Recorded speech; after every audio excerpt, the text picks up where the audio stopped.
The wicked borrow and never repay, but the godly are generous givers. Those the Lord blesses will possess the land, but those he curses will...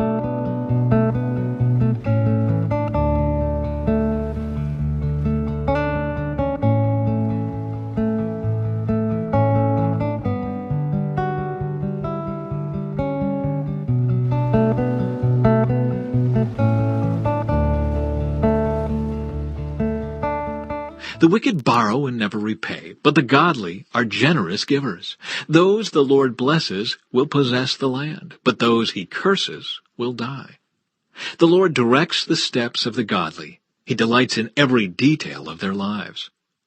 Though they stumble, they will never fall, for the Lord holds them by the hand. Once I was young, and now I am old. Yet I have never seen the godly abandoned, or their children begging for bread. The godly always give generous loans to others, and their children are a blessing. Turn from evil and do good, and you will live in the land forever. For the Lord loves justice, and he will never abandon the godly. He will keep them safe forever, but the children of the wicked will die. The godly will possess the land, and will live there forever. The godly offer good counsel. They teach right from wrong. They have made God's law their own, so they will never slip from his path. One day soon afterward, Jesus went up on a mountain to pray, and he prayed to God all night. At daybreak he called together all of his disciples and chose 12 of them to be apostles. Here are their names: Simon, whom he named Peter; Andrew, Peter's brother; James; John; Philip; Bartholomew; Matthew; Thomas; James, son of Alphaeus; Simon, who was called the Zealot; Judas, son of James; Judas Iscariot, who later betrayed him. Crowds followed Jesus.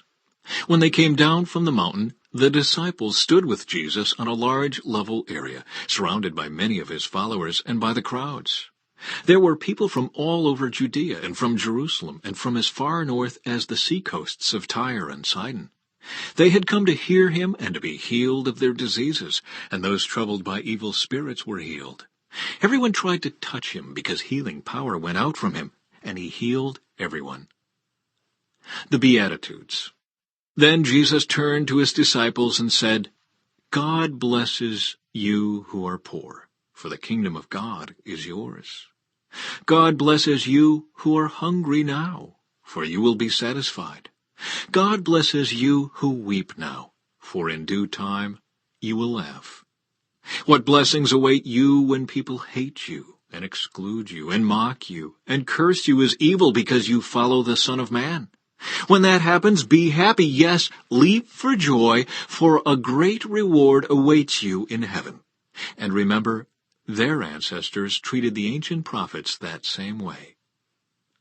Sorrows foretold. What sorrow awaits you who are rich, for you have your only happiness now. What sorrow awaits you who are fat and prosperous now, for a time of awful hunger awaits you. What sorrow awaits you who laugh now, for your laughing will turn to mourning and sorrow. What sorrow awaits you who are praised by the crowds, for their ancestors also praised false prophets. Love for enemies. But to you who are willing to listen, I say, love your enemies. Do good to those who hate you. Bless those who curse you. Pray for those who hurt you. If someone slaps you on one cheek, offer the other cheek also. If someone demands your coat, offer your shirt also. Give to anyone who asks, and when things are taken away from you, don't try to get them back.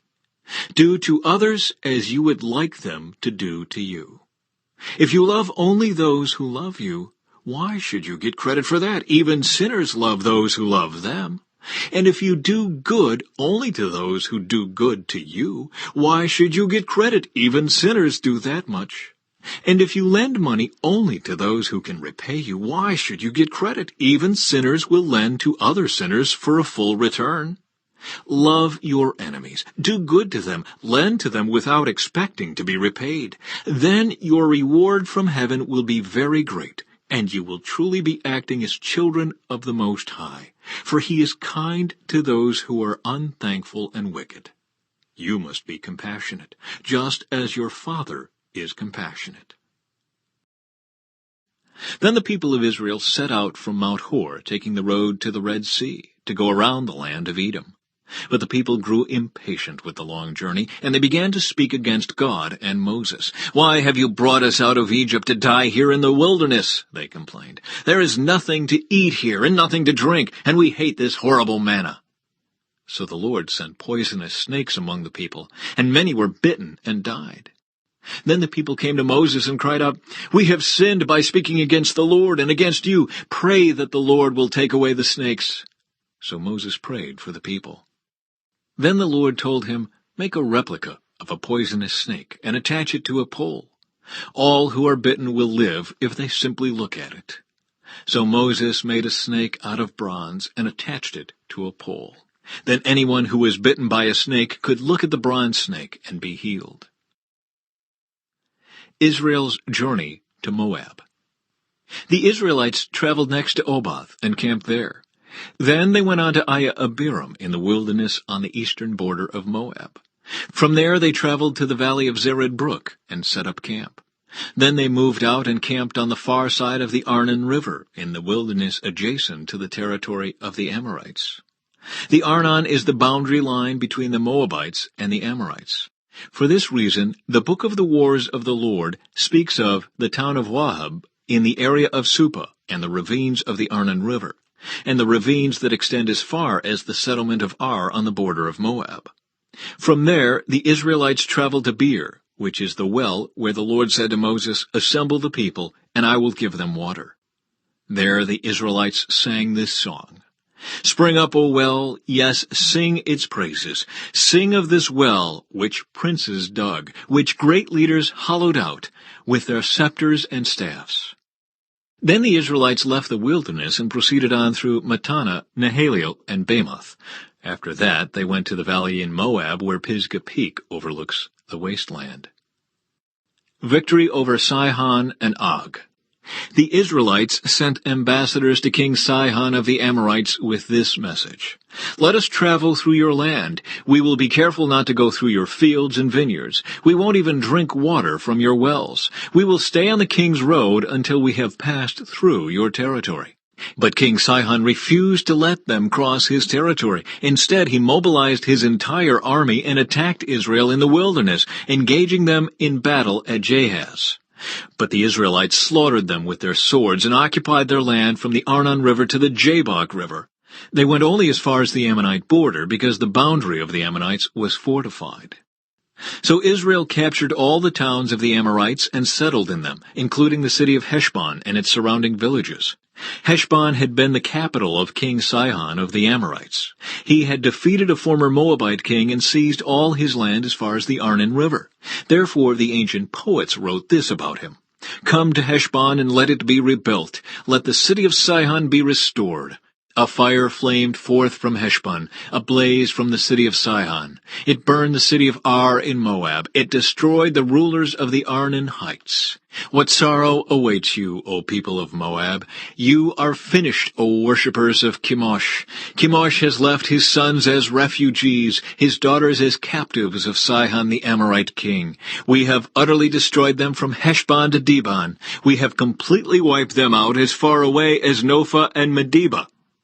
So the people of Israel occupied the territory of the Amorites. After Moses sent men to explore the Jazer area, they captured all the towns in the region and drove out the Amorites who lived there. Then they turned and marched up the road to Bashan. But King Og of Bashan and all his people attacked them at Edrei. The Lord said to Moses, "Do not be afraid of him, for I have handed him over to you, along with all his people and his land. Do the same to him as you did to King Sihon of the Amorites, who ruled in Heshbon." And Israel killed King Og, his sons, and all his subjects. Not a single survivor remained. Then Israel occupied their land.